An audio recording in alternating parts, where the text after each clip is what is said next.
Welcome to Bitcoin Escape Plan. You may have noticed this massive green candle yesterday during the ceasefire news. In today's video, we're going to go over the key levels that we need to see hold for this momentum to continue to the upside. Later on in the video, we will be going over the higher time frames just to kind of keep together the analysis that I've been talking about now for several weeks and why I predicted this move well ahead of time. And at the end of the video, I have wonderful news. I am going to go over my perpetual trade, stick to it to the end. This is why perpetual Bitcoin contracts are my new favorite trading vehicle. I will go over that at the end of the video. If you are new to the channel, you can go over and check out bitcoinescapeplan.com.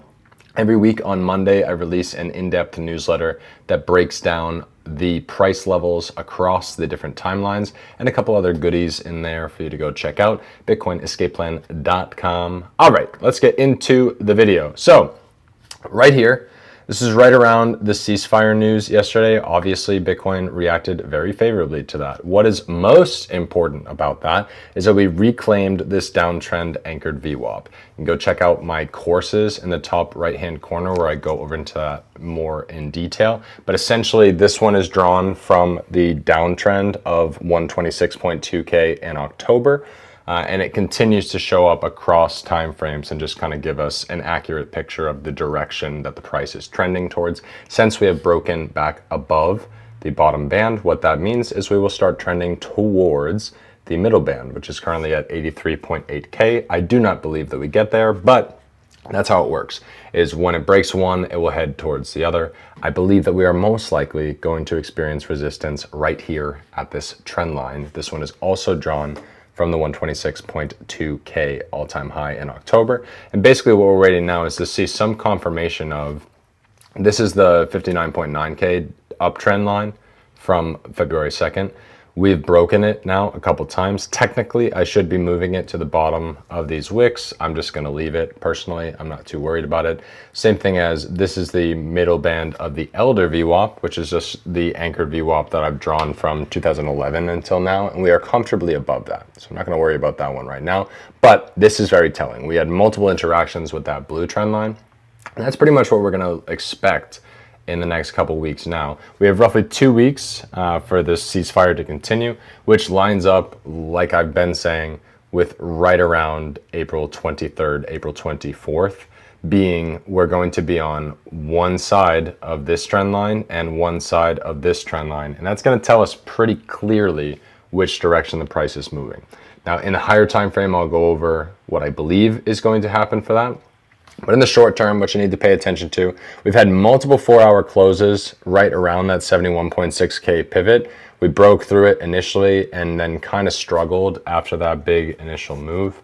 Not really that strange, you know, for there to be a massive upside tick and then to give back some of it. But even with a fairly expansive like sell volume candle, the price is still, you know, anchoring to right around 71.6K. So not inherently a bad thing, does not speak to us giving up this move right away, but we do want to pay attention to if we drop back down to that bottom band of the anchored VWAP, currently sitting at 68.5K.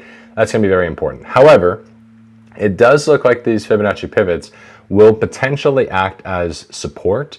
You know, like I go over later in the video, we're seeing the inverse on the weekly time frame, but if this 4-hour SMA continues to rise back above this 70.2K Fibonacci pivot before we interact with it, that 70.2K Fibonacci pivot is going to act as support. This is very good because on the higher time frame, we already know that 70.2K is the 50% mark of the range that we've been stuck in for several months, which again, I'll go over in just a moment. If you are enjoying the content, let YouTube know with a like. Leave a comment if you have any questions or insights about the markets that you want me to cover. And of course, subscribe here or at bitcoinescapeplan.com so you don't miss out on any of the actions. I make videos every Sunday, Monday, Wednesday, and Friday. All right, so that's what we got to pay attention to at the moment.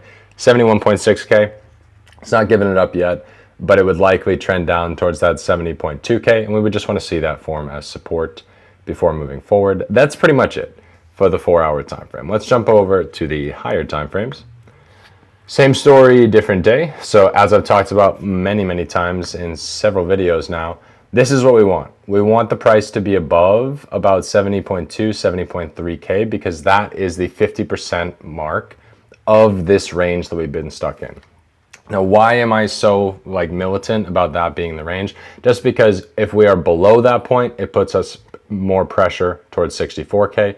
If we are above that point, it puts more pressure towards 76.2K. That's really all that matters, is that we see a reaction to 76.2K, preferably a favorable one. However, as I've talked about in basically every video since December of last year, this weekly SMA is going to continue to drop down. We are slightly seeing a curve, so it's not quite as precipitous of a drop as it has been, but it is currently sitting at 78.5K, which is of course below the 80K pivot.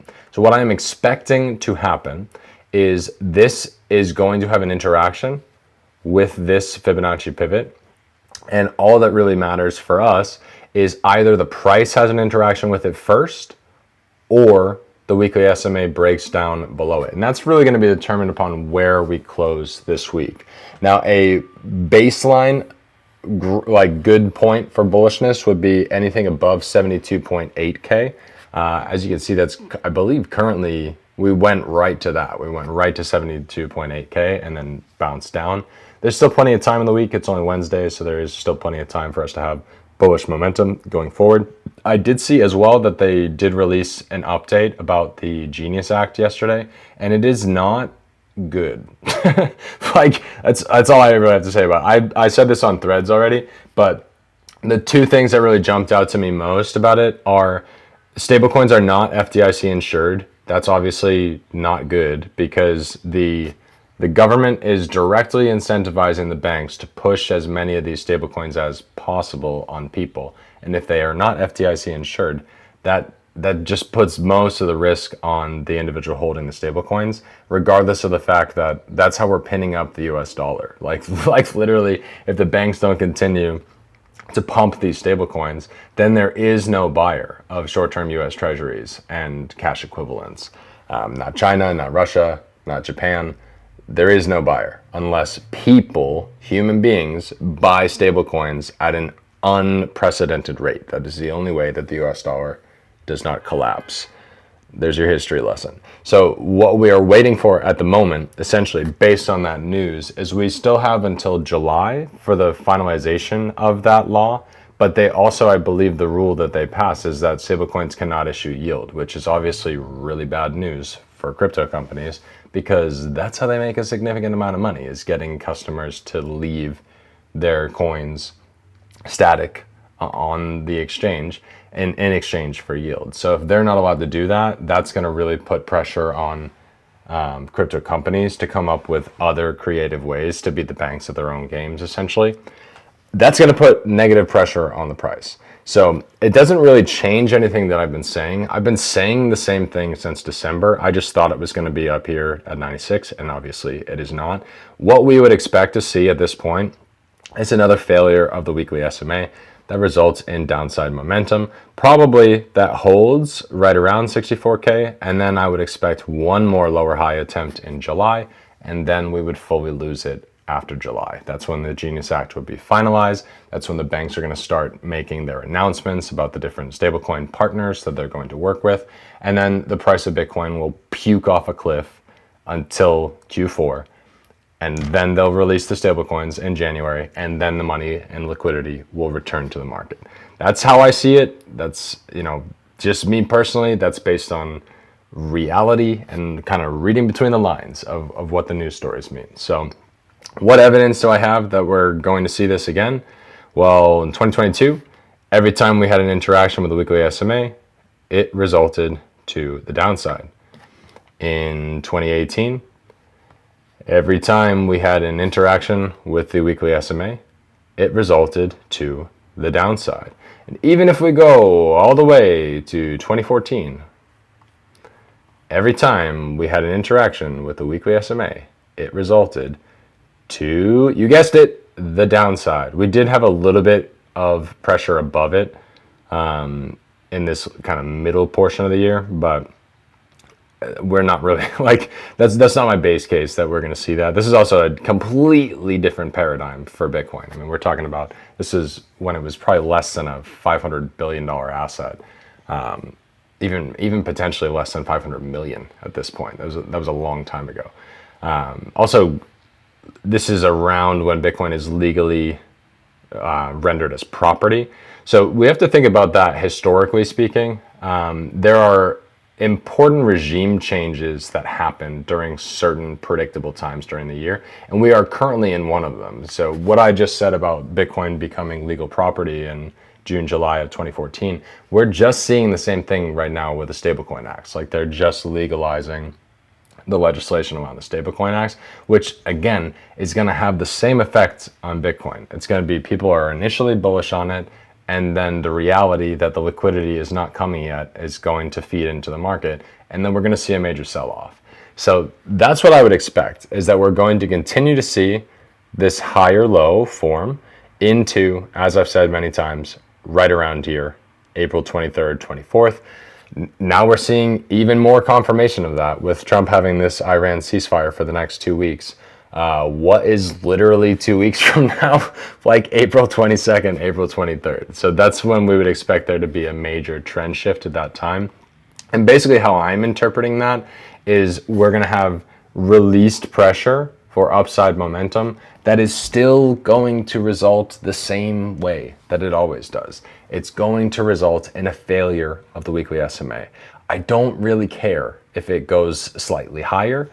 You know, it doesn't matter at this point. What we would expect is that the weekly SMA is going to break down below the 76.2K pivot, and then both of them are going to form as resistance, even after an initial price break. But again, once that ceasefire comes to a close, pressure is just going to be right back on. You know, like there's not, like nothing has changed. All of the liquidity and the money does not enter the market until the stable coins are completely accessible, and until banks are given crazy deals on, you know, buy $10,000 worth of stable coins, get another $1,000 worth of stable coins as a bonus. Once we start seeing those in, you know, January to March of next year, that is when we will really start to see liquidity come back to the market. And that is reality. When you're buying something like Bitcoin, it's a supply and demand asset, period. You know, like that's what happens when a lot of people are excited about it and they can't get enough of it, the price goes up. When it's boring and it's uncertain, the price goes down. That's just how it works. You know, people are going to move to a flight to safety, and psychologically speaking, we have to deal with this massive gap between about 72K and about 86K, where there just are not a ton of human beings that pressed buy or sell at those levels, which means that there are no human beings with strong emotional ties to those levels. We have strong emotional ties above that, from 86 to about 100, and we need those people who theoretically have lower conviction than you do if you're sitting here watching a Bitcoin video, however late we are in the video now, you know, like and subscribe. You need all of those people to see that they're at a 5 or a 10% haircut now, and decide I should be buying more, instead of I'm going to trim my position and move it into gold or real estate or anything else that is still showing strength despite the overall weakness of the economy. So again, in the short term, what we would expect to see is a rise going into that April 23rd, April 24th-ish time period. And then again, as I said, I would be expecting a short at that time. And that's pretty much it for the higher time frame analysis. Is the reality is we are expecting a lower high. There is nothing on the chart that is telling me otherwise. Now let's get to the good news, my friends. I'm actually really stoked about this. This is a big deal. I have been working with a couple people using my trading strategy. I'm very happy with the results I'm able to get for other people. And so far, I made a huge mistake here. I shorted this and then panicked and longed it because I thought that we were getting this move over here, and I was wrong.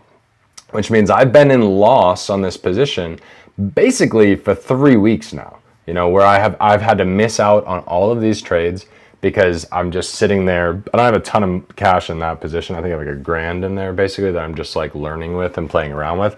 The point being, during this whole time period, I was like $180 in loss, like $200 in loss. And instead of panicking, instead of freaking out, there were a couple key points where I added to the position. I added, I think maybe over here, and then I had to sell one of them for the overnight. And I believe I added again somewhere in here. Actually, I would need to see the Fibonacci pivots. Yes, I believe it was somewhere in here. So now I'm back to like basically being at break even. I think I'm technically still down about $20, but I'm not really concerned. Like, this is fucking crazy. I've tried trading so many other assets. You know, I tried trading the IBIT contracts pursuant to their relationship with Bitcoin. I've tried trading meme coins, you know. The perpetual contracts work. They work, and this is not financial advice, but for me personally, this is what I'm going to be trading for the foreseeable future, is just the ability to take leverage directly on the price of Bitcoin and to be able to reduce or increase exposure at will on one side of the position at a time. So for our purposes here, technically speaking, this is an indication of a short. However, when there is a major regime change on the higher time frames, which is what we are seeing now, for him to basically give us that ceasefire. So sorry for the construction in the background. For him to basically give us that ceasefire at this point is what is going to allow that lower high to form. And for me personally, that means I'm going to be paying more attention to shorting towards the end of that, rather than trying to catch every single one of these candles, which you very well could do still. You know, like this is still, I hate you so much, Sticky Keys. This is still a 2% trade, a 3% trade. That's a great scalp. You know, that is a very good scalp. And that's the reality of this strategy.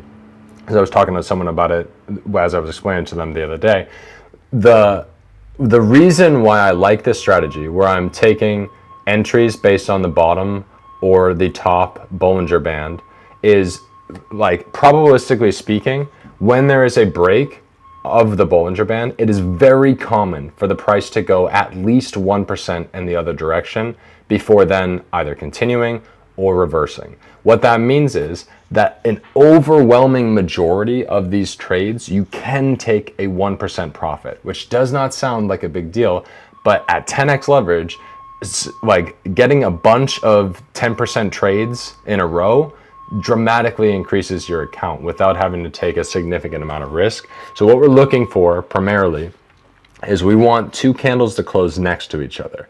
That is going to be a better indication typically of an entry than anything else. We want two candles that are closing right next to each other, right along the Bollinger Band. Now, again, not all of these are going to be guaranteed. I will continue to refine this strategy over time, but that's the basis of the entry trigger, is we see a break, either a wick, preferably a candle. I think of a candle close as like a gold star and a wick as like a silver star, where if you happen to be paying attention, you definitely could have longed here or here, and you would be very happy at the moment. You know, wouldn't have been immediately obvious until we had that compression and expansion period, but regardless, that's what the chart tells us, you know, is that even in these instances, you could have shorted and you would have had a decent profit, you know, from that. I hate you so much, Sticky Keys. Do what I tell you to, please. It's a 3% profit, a 4% profit. That's a 30 to 40% trade in the matter of like 12 hours, 16 hours, you know. Like, I really personally, this is what I'm focused on, is building out my perpetual trades.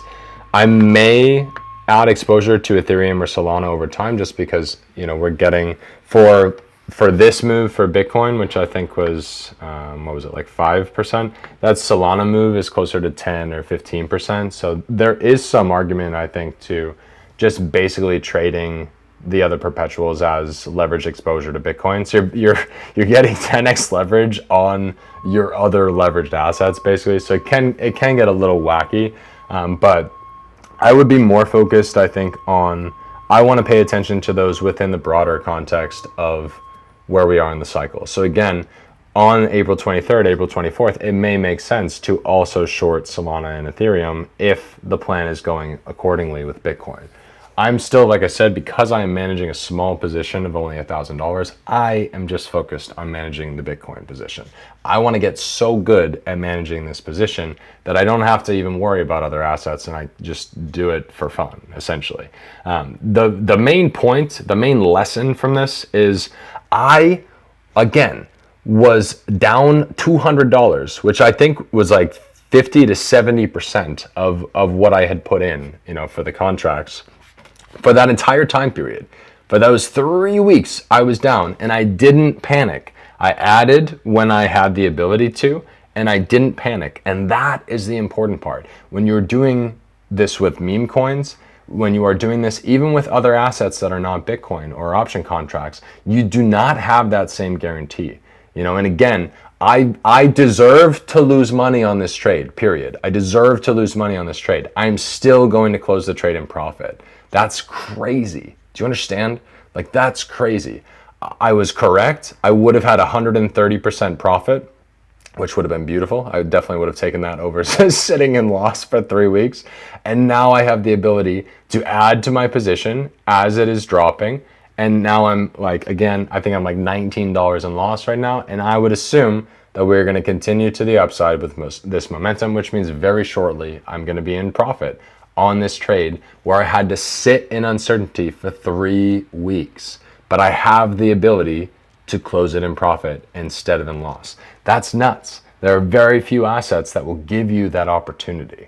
So I'm very focused on, I believe that I'm correct about the entry triggers. So again, technically speaking, this would be a short entry. Now, is it just a scalp? Very possible. And again, taking a 3 or a 2% trade on a scalp at 10x leverage, that's 20 to 30% on your money. And that's really how I'm thinking of this strategy, is like, depending on how much money you have, if you have a large amount of money, then you want to have some of the perpetuals that you just stay in for an extended period of time. And then I think it's actually the futures contracts that you're probably going to want to be scalping with.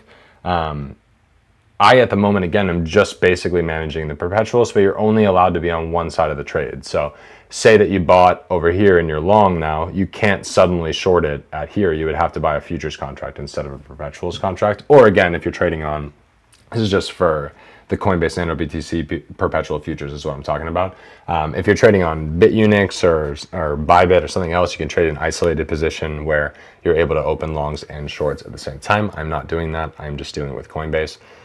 So that is something that you have to keep in mind, is you can only be directional one way on the perpetuals trade, and then you would need to either increase exposure to the futures contracts to be able to take scalps, or you just got to wait, essentially. And I think that there is an argument for both, again, depending on your goal of what you're trying to do, which I think for me at this stage in my Bitcoin education, I'm focused on adding to my spot position at key times on the chart. Now, I personally do not think we are at that point yet. I think that is when we break 64K. I am of the opinion that will still happen. So here, historically speaking, this is around April. This is when we start failing again. And anyone who bought here, they would have had to wait until this point in 2024, a period of no less than about 2 years, just under 2 years, for them to be in profit again. And there will be a time period where the price is below this, I believe, or at least touching this. Historically speaking, that's what we would expect, is if we drop back to there. So somebody buying in this region, we could expect realistically the same thing, where they'll be in loss for a period of up to 2 years, or slightly less than 2 years, call it whatever, like 14 to 16 months, essentially. And then a short period of time in 2030 where the price could also theoretically be below that. Now, me personally, I do think that is going to change a little bit. I think that this is probably the last cycle that we see the price below 100K. And next cycle in 2030, it's more reasonable to me that if we do break 100K, it's like not by much. Like it would be down to this 96K pivot, and then we would start rocketing back up again. Obviously, that's a lot of conjecture. We don't actually know how high the price is going to run. And I would say that's more predicated upon if we were to have a run for, say, 360,000 or 480,000, I think it's more realistic that we do not break back below 100 again, as opposed to if we only run to 180 to 200K, it's very possible that we end up breaking 100K, even if it is for a very short period of time. If that is the case, obviously, again, nobody's going to be upset that they bought at these levels. And long term, I don't think you're going to be upset if you bought at those levels anyway. You're just going to have to accept a period of 14 to 18 months where you are quote unquote in loss, which is not a big deal, because anybody who bought here initially and had cash to continue to buy, they're not going to be upset that their cost basis is below 30 grand. They're not going to be upset about that. And it's going to be the same for anybody here. Anybody who has a cost basis below 70 grand is not going to be upset, in the long term. And you really have to be able to understand that for the long term, all roads lead to Bitcoin. Like BlackRock and other institutions, Fannie Mae, Freddie Mac, they're moving to allowing Bitcoin to be used to buy houses or to back the collateral that is needed in order to get a house loan. It's not going anywhere. Governments are finding ways to create strategic reserves around it. The US government is finding ways to continue stealing it from quote unquote criminals instead of, they'll keep talking about the strategic Bitcoin reserve till they're blue in the face. It's part of how Trump got elected. It's because of that story that it's like still at this point has borne no fruit. There still isn't one. All that they're really doing is taking it from, again, criminals. And I don't mean to say quote unquote criminals. Some of them actually are, but that's what they're doing essentially. It's like I forget the exact year, but 2022 I think. Whenever there was a massive hack of Chinese exchanges, and the hackers were caught. The U.S. government did not return those funds to the Chinese people that the funds were stolen from. They took that crypto as quote unquote, criminal funds. So like that's reality, dudes. Like that's reality. Is they're gonna find every excuse that they can to just take Bitcoin out of people's hands. So functionally speaking, that is what is occurring, is that we are seeing the elasticity of, what is essentially going to become the most valuable asset on the planet one day. We're seeing that elasticity being tested in real time alongside the volatility mechanic, which at the moment is reduced. We have reduced volatility to the upside. We have reduced volatility to the downside. I do not believe that means we do not see, like I said, a breakdown of 64. I just think it's probably more likely that we don't see that until another failure over here in July, which it kind of, like I said, it kind of depends. There's some seasonality that changes cycle to cycle. This is the last time that Donald J. Trump was president. So this is my baseline assumption, is that we're going to see another rise into the end of April that results in a failure of the weekly SMA. I don't really care if it breaks it or not. It doesn't matter. And then we see another one in July that is the same thing, another rise that results in a lower high, and then we continue to break down. That is my baseline assumption. I have no reason to believe whatsoever that is not going to occur until otherwise. I've been pretty good at matching historical analysis to what is going to happen on the chart. That's how I was able to predict most of last cycle, was just by paying attention to what was happening previously on the chart. Obviously, I was hoping for 130 or 150K as well, but I helped some people that worked with me close their positions at very favorable times during that time, just from paying attention to the historical analysis. So in the context of the trade, what I am focusing on is my spot positions. I do not sell, period. I've reduced it every once in a while if I need to reduce some debt, or if I need to, take a little bit of money out for taxes or whatever. That's my right. It's my property. I can do whatever I want with it. And I know that I'm waiting for when we get back down below 64. That's when I can start putting cash towards buying spot. I don't really feel a rush to have to do it beforehand. Obviously, you don't want to not buy any Bitcoin until then, but I would think of it now as like your thumb is kind of on the sprinkler at the moment, and you let the water come out a little bit, but you don't need to do it. You don't need to completely let it run on its own yet. And that's very much where we are just at this stage of the cycle, is there's no reason to load up really heavy at this time when we still expect to continue to fail the weekly and monthly SMA. And again, the monthly SMA, we still have a period of no less than about, call it 4 to 7 months before we have another interaction with it, which does not have to result favorably. This is a good sign that the monthly SMA is continuing to rise even during this time, because here we had already rounded out and started dropping. Here was pretty flat the whole time. So we may, again, this is Donald J. Trump's presidency, so we may be seeing something more like that. We just continue to rise through it. But this is, I would regard that as more of an uptick. So there's quite a possibility that we do, that there is an invalidation of this trend that I'm saying. I don't really think so, personally. I think, again, we're going to see a lower high formed at 80, and then we're going to drop down. And then that's just going to flatten this. It's just going to flatten it. It doesn't necessarily mean that it's going to curve down, but I just think that there's a lot of news stories that are kind of, they seem bullish, but they are actually not bullish. It is not bullish for the stablecoin issuers to not be able to give you yield for the stablecoins. That breaks most of DeFi if that is the case. If you can't get yield for your Tether and USDC, that breaks most of DeFi, which is not a sign of strength for the crypto market. If FDIC insurance does not apply to stablecoins, then that means anyone who's holding a significant amount of stablecoins is at significant risk relative to someone who is just keeping their cash in a normal savings account, which will continue to give them whatever bullshit rates. And they may even be able to increase it, to be honest, because if they add billions of dollars worth of stablecoins to the balance sheets of JP Morgan Chase, now JP Morgan Chase has way more money that they manage that they are still going to do whatever the fuck they want with, which just means that they're going to increase exposure to their fucking CDs and banks accounts, because now you can't do it anymore with stablecoins. So again, I would not view that as a bullish signal for the price. That is a loss for crypto in its entirety. It's not a loss for Bitcoin. At the end of the day, it just gives more credence to Bitcoin, I think, than anything, because I had somebody ask me this the other day. They asked me, what do you think of XPR? And I was like, XRP? Like, I personally don't like to touch it, because when you look at the Bitcoin chart, this is what freedom looks like.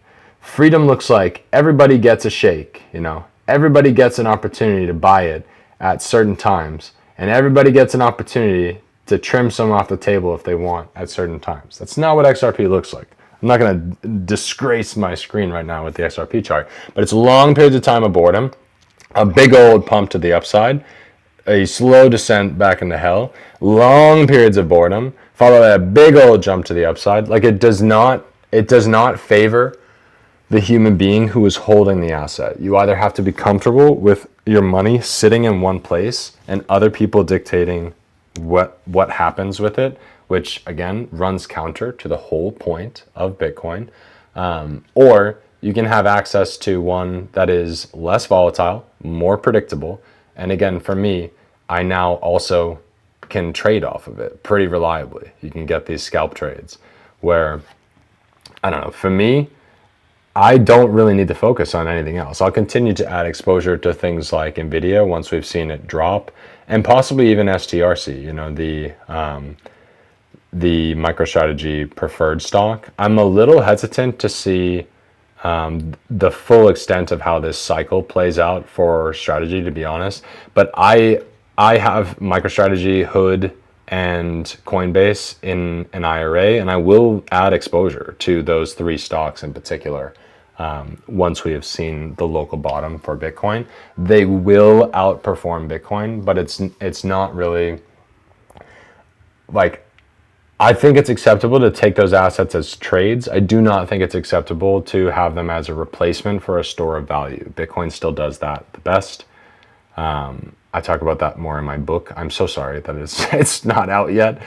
It is done. It's been done for a long time. But the store of value narrative is still, I think, the primary function for Bitcoin. So I'm continuing to add to my spot position over the course of the year. Again, primarily once we have broken back below 64K again, I would imagine we continue to trend down towards 44K. And around that time, pretty much anything below 60K, and I'm happy to start adding to the position again. And in between now and then, I'm just focused on scalp trades and occasional swing trades. Because again, if I had just stayed short, like my own strategy told me to, I would have been up about 130% in profit. Even if I cut it early at 70% in profit, still amazing, you know? So I think that there's a mix for you to either have swing trades with this strategy, which just comes down to mostly how much money are you managing? Are you in a position where you can continue to add or reduce exposure to the contracts over time? And then you just have to be willing to, if you are going to try and play both sides of the trades, then you're also going to have to use the futures contracts as well as the perpetuals contracts, which I think is actually a good strategy. Like, you have to be a little bit more careful because the futures contracts do have expiration, whereas perpetual contracts do not. Or functionally speaking, it's a 5-year expiration, but it's not really. There's very few people who are going to sit in a perpetual trade for 5 years without closing it, because you get taxed on it at the end of every year. So it's just not the most economical way to do it. It's better to have like swing trade exposure and then to jump in and out of the position as it makes itself apparent. So again, me personally, I am now back in almost profit, or about to be in profit. $300 more and I will be in profit on Bitcoin. And that's all that I'm waiting for, essentially, is I could close it. Once I get to that, I could get my money back, and now I can wait for the next reliable move. But everything that I've seen in my analysis, everything I've talked about in this and several other videos, is that we are going to continue to see upside between now and about April 23rd, April 24th. At that time, I would expect the price to have a significant reversal. I'm still going to be looking on the 4-hour time frame to see confirmation of that before I just blindly short it. But that is my baseline assumption, is that we're going to see a rise into a lower high at that time. At that time, we will see a failure of the weekly SMA. I don't really care at what level. It won't be as clear on the weekly chart of taking a short unless we like really have this Bollinger Band drop down hard, which it'll take a while for it to get there. But at that time, I would imagine we see weakness on the weekly SMA, which results in a lovely trade back down to 64. Oh yeah, that's gonna be a nice one. And that's what I'm looking for on the short term. Again, if you have any questions specifically about the perpetual contracts, let me know. I love them. I'm so stoked. There are very few other assets where you can be wrong for 3 weeks and then have another opportunity to get out of your position in profit. Now, granted, that's because I know what I'm doing with analysis. And again, there are so many times during this where I could have panicked, or I could have let a stop loss get me out of the trade rather than knowing my directional bias is correct. I was just early. And you really, I think, need to have significant rules for which part of your trading portfolio is for